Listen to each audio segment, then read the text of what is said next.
So I'm going to introduce our next speaker, and actually somebody who's also a filmmaker and who's done some amazing work when it comes to the India-Pakistan equation. So Sabiha Sumar, hi Sabiha, nice to see you and have you in the room today. I've been communicating with you on email, and I'm seeing you now for the first time. So I'm very excited to have you here. Thank you so much for coming. Thank you, Aekta. Thank you for inviting me. I'm very happy to be here. So for the viewers, Sabiha is a multiple award-winning filmmaker and a Sundance alumnus. As a writer, director, and producer, she has made narrative features as well as feature-length documentaries. Her most notable films are Who Will Cast the First Stone, Silent Waters, which was also Khamosh Pani, Dinner with the President, and Azmaish, her 2017 documentary, which is about a journey through the subcontinent. She has produced the Academy Award and Emmy winner Saving Face, and she has contributed to episodes of the award-winning series Girls Around the World. Her works have been screened at major film festivals, and Silent Waters, in fact, won 17 international awards worldwide. Currently, she's creating a multicultural international show set in London, Mumbai, and Dubai, titled Ordinary Extraordinary. So thank you so much for being here once again. And I'm going to dive into the questions because as I emailed you, I have so many things to ask you that I don't want to waste even a moment. So you started out your journey as a documentary filmmaker with the film Who Will Cast the First Stone. That was in the late 1990s. And even back then, you took on the subject of victims of rape being convicted for adultery under Zia's Hudud ordinances.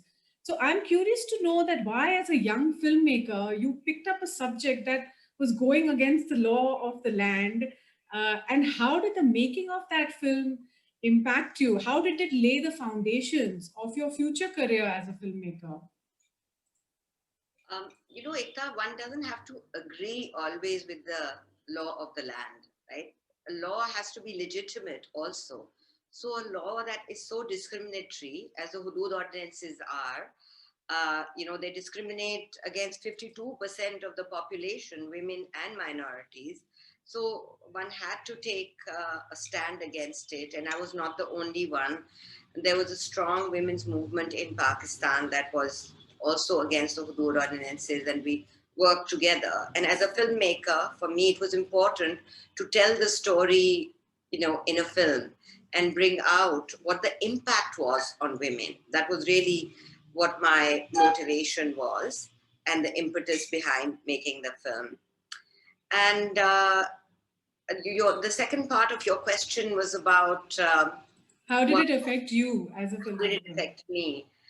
Yeah, actually, its success, which was so unexpected, was like a shot in the arm, but it really catapulted me into a position of getting more work and being able to share my work at major film festivals, because Who Will Cast the First Stone sold to television stations throughout the world, from Zimbabwe to Australia and Finland. And I mean, for me at that time, it was a huge thing.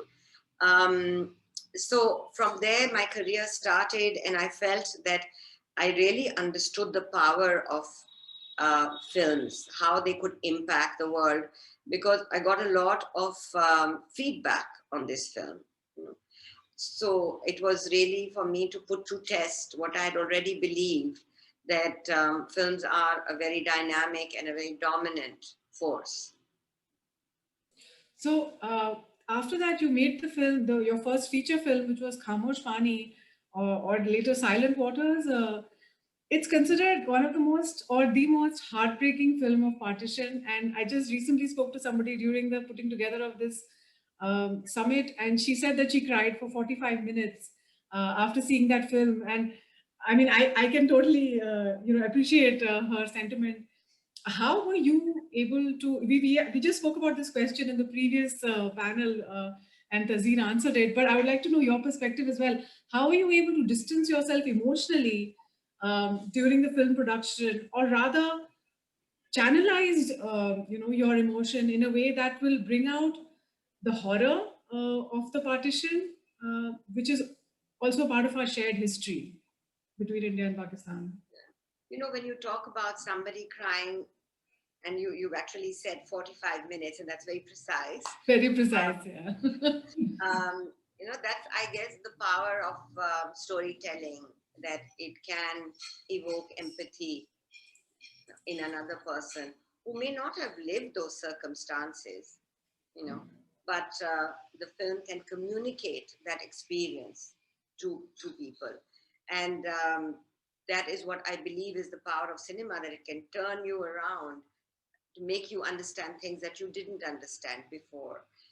But as for keeping my own emotions out of the actual filming process, well, you know, I think one has to be, I don't think that there is any such thing as objectivity, but I think the best thing is when you are aware of your subjectivity, but can keep it under control and not let that hinder the process of your work, you know. I found myself very involved in the story because actually the trunk that Aisha had, for those of you who have seen the film, it was something that my parents told me about. They came from Bombay. My mother was from Nasik. My father was from Bombay. And they came to Pakistan carrying 2 suitcases with all their worldly belongings. And on the ship, they met a man who had a small suitcase with him. And he was hugging it really tightly, as if everything was in it, you know.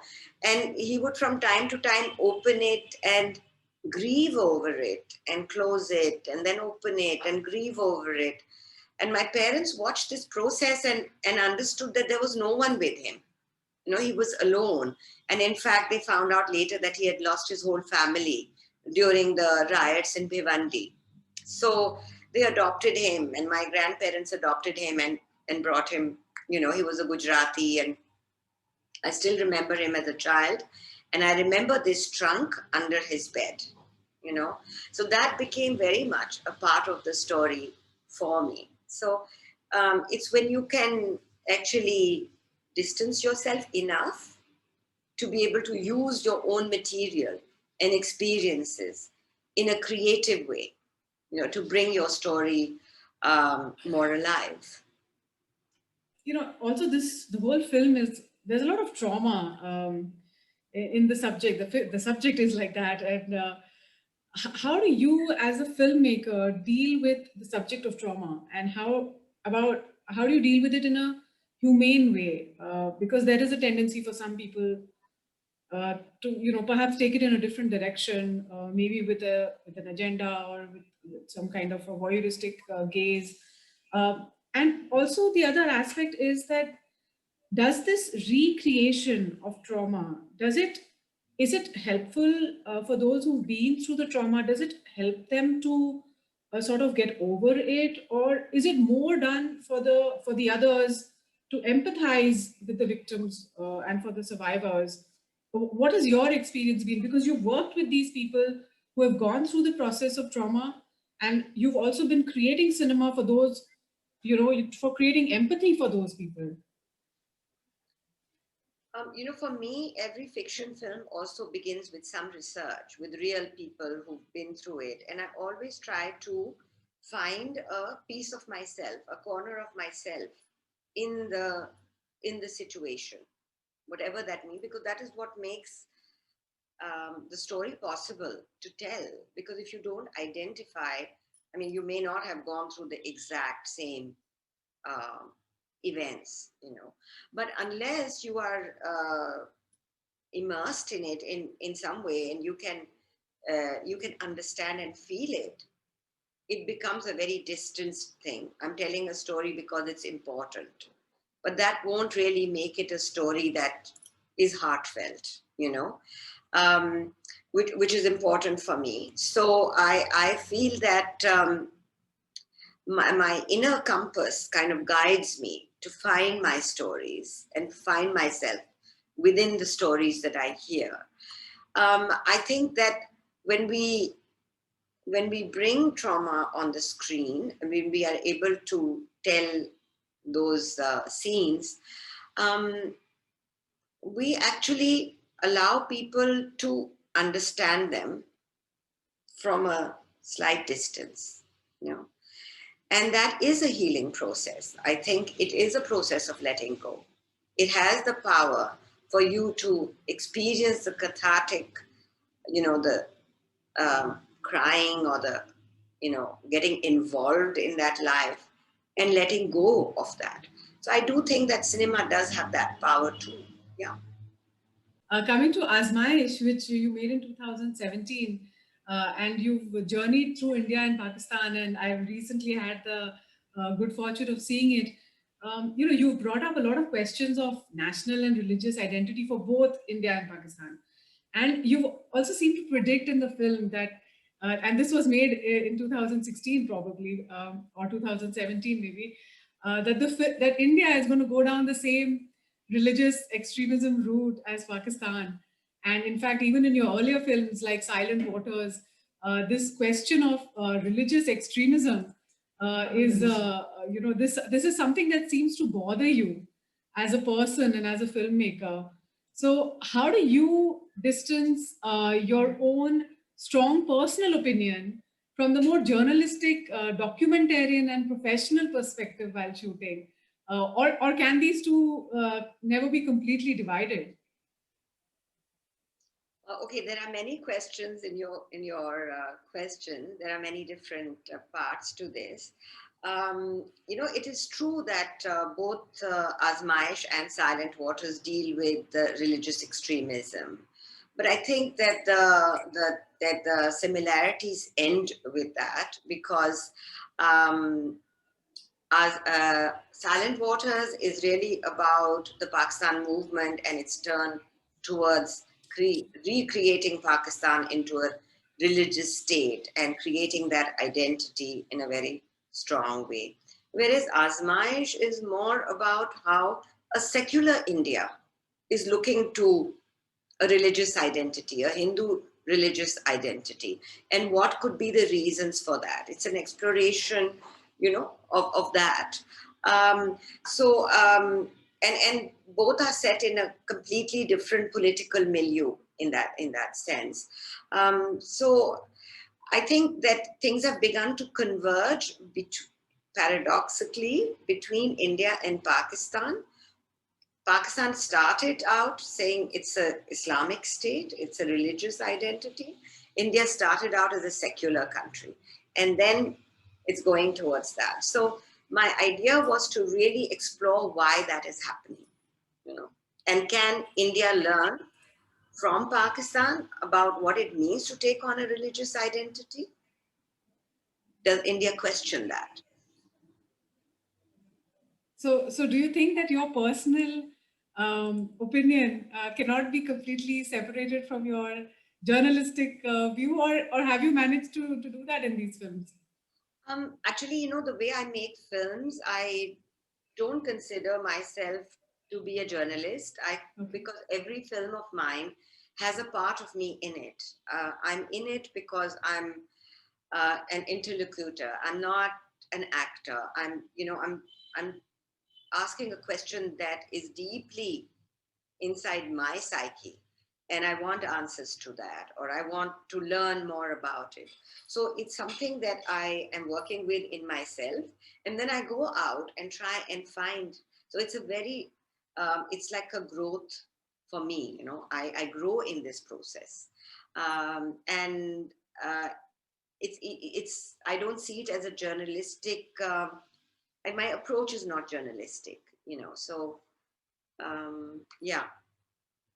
But I mean, I would kind of not agree with you on that, because in Dinner with the President, you sat with Pervez Musharraf at a dinner table, and you asked him about upholding democracy in Pakistan after he himself came to power through a coup.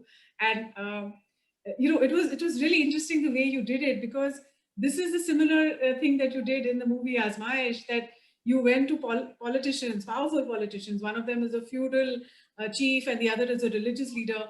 And you sat with them on a dinner table, and you asked them these very loaded questions, but you did it with like complete neutrality in a very gentle sort of a way. I found it really interesting because you are the filmmaker, but you're also the actor. You're also participant in the film.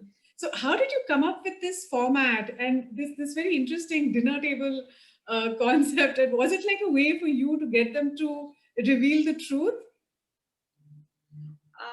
See, again, I'm not an actor, so I'm not an actor in the film. I'm there because these are my questions, and I need to know and get answers to these questions. I think having dinner with somebody is eating together is a visceral, primordial thing. And when you're sharing food with someone, it's a much nicer way to get to know someone rather than fire questions at them. And so my approach is really like I'm coming from a position where I'm saying, this is my country, this is the world I live in, and this is what's bothering me. And can you please tell me, if you have answers to my questions? So I come from a very personal point of view. It's a personal perspective, and like I said, for me, objectivity is really you're subjective, and you accept that. You accept that it is a subjective piece of work, but you contain it to be able to go forward and to go beyond, and making it understandable to a larger audience and having, giving it wider appeal. So, so I don't really feel that I don't know how to say, but I don't feel like I have to be objective. I don't put that pressure on myself. But I do try to contain the way I approach it so that it's not, it's something that can reach many other people. But I'm very involved in each of these works. Yeah, in Azmaish, another thing I noticed is that you lost your temper at one point with some tribal men because they weren't allowing the women to talk to you. And I was curious to know, because most of your shooting is happening in very patriarchal societies. So does your feminism come in the way of your reporting these stories? Actually, I've talked to tribal men in Dinner with the President as well, and I've really had no problems there. When I'm talking to the men, it's fine, no matter who they are. But because I was talking to their women and they felt that I might influence them or I might bring out some questions in them, that is when they lost their cool. And I lost my cool because I was having a conversation with a woman and she was listening, and it would have been fine. But so for them, the fear was how I could ignite some questions in their women. That is what they were afraid of. So that was quite interesting, I think, which is the reason why I put it in the film, because it was saying something. It was not just a matter of a man losing his cool on me and I'm hitting back. It was really a situation where he was protecting his women, and this is what they always say, that we are protecting our women from outside influences. Yeah, yeah. So do you believe in the observer effect, that the very act of observation affects the situation? So since you are going to these tribal areas, you're going to these very traditional communities, how has your personal presence, and in fact asking these questions of these men and these women, how has it changed things? And do you make an attempt to minimize your own impact on the situation, or do you just allow it to go organically? Okay, so this is like the Hawthorne effect, right? Yes, yeah. Sociologists would say, how does your subject get influenced by your presence? And that's unavoidable. I mean, one can't deny that, when you're sitting with someone and having a conversation, you put on the camera, things change, and sometimes very drastically, So, but I think what I do is that, I run the camera for a very long time so that we can just get used to it. And really, it should become a conversation, because like I said, I don't like to fire questions and get answers. And, sometimes that happens and it serves the purpose too. As in Dinner with the President, I've done it like that in a with some characters. But I think where I'm looking to have a conversation and a longer conversation, and I tell them, please ask me questions too, if you want to, and if you want to know something or whatever. And in fact, with Dinner with the President, one of the truck drivers I was speaking to suddenly started telling me, we can't behave like you. Our women are not like you. They're not educated. We're not from your class background, and so on. And I was telling him, okay, but education is a right for everyone, it, and so on. So it can become a two-way thing, and that's very interesting then. So I think allowing people to relax is something that I really do as my style of work. I give a lot of time for it.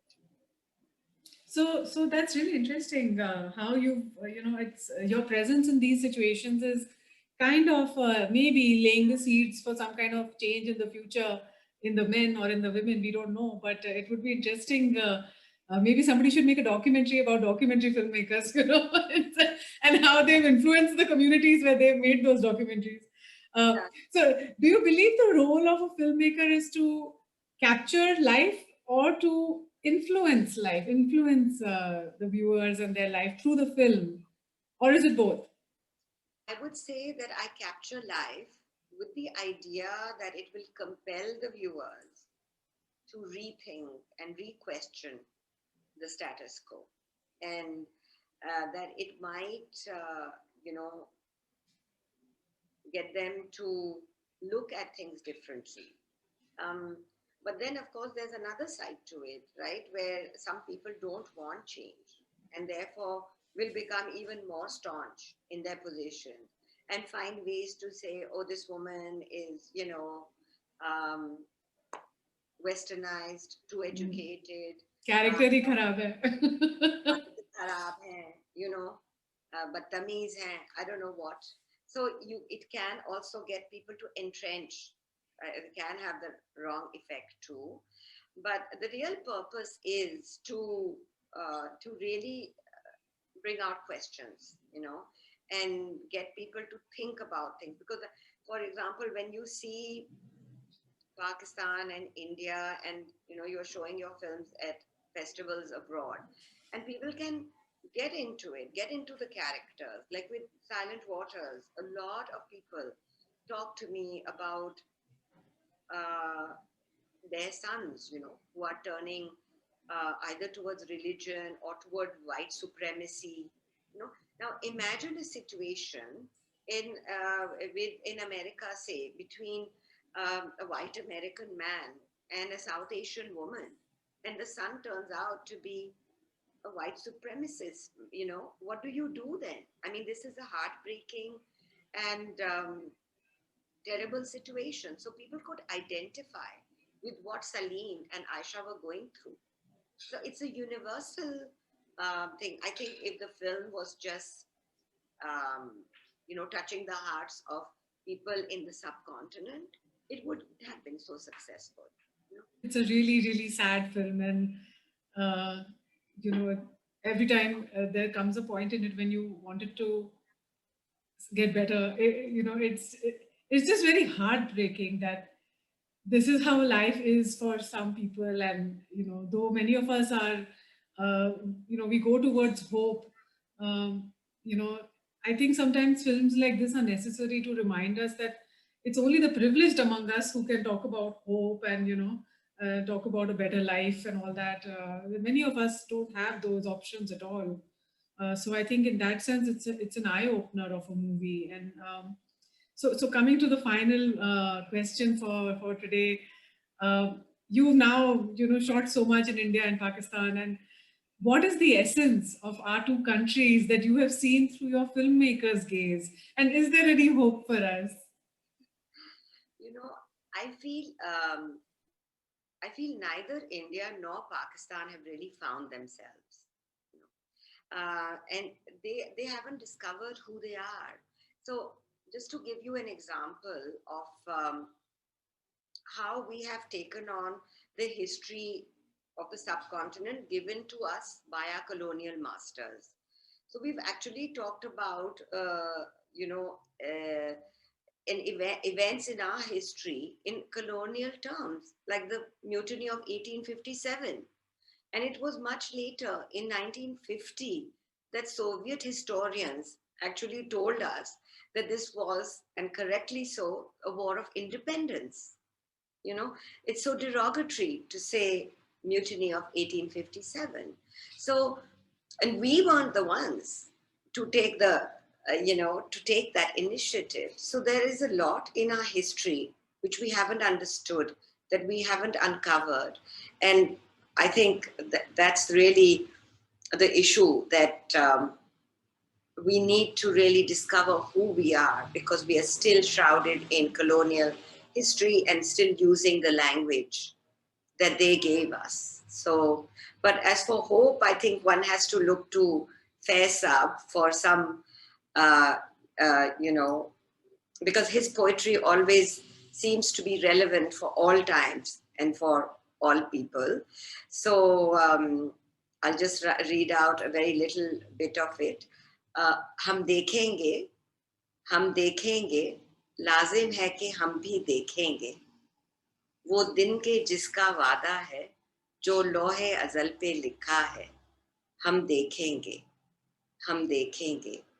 जब जुल्म और सितम के कोहे गिरा, रूई की तरह उड़ जाएंगे, हम देखेंगे, हम महकूमों के पांव तले धरती धर धर धड़केगी, और अहले हुक्म के सर ऊपर जब बिजली कड़कड़ कड़केगी, हम देखेंगे,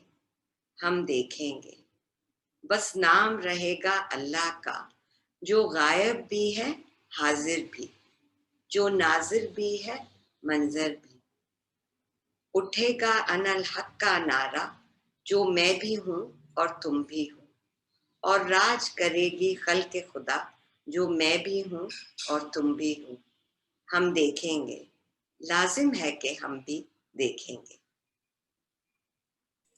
Thank you so much, Sabiha, for being here and for sharing the beautiful poetry. I think it's a lovely note to actually end the summit, which has been 2 days of sharing and sharing our our heritage, our history. We have so much to talk to each other, and I think the last 2 days have been about all our attendees and panelists really having this opportunity to like talk to people from the other side, which we've not been able to do, and because of the last year's travel restrictions, and of course there have been travel restrictions between the two countries for a long time.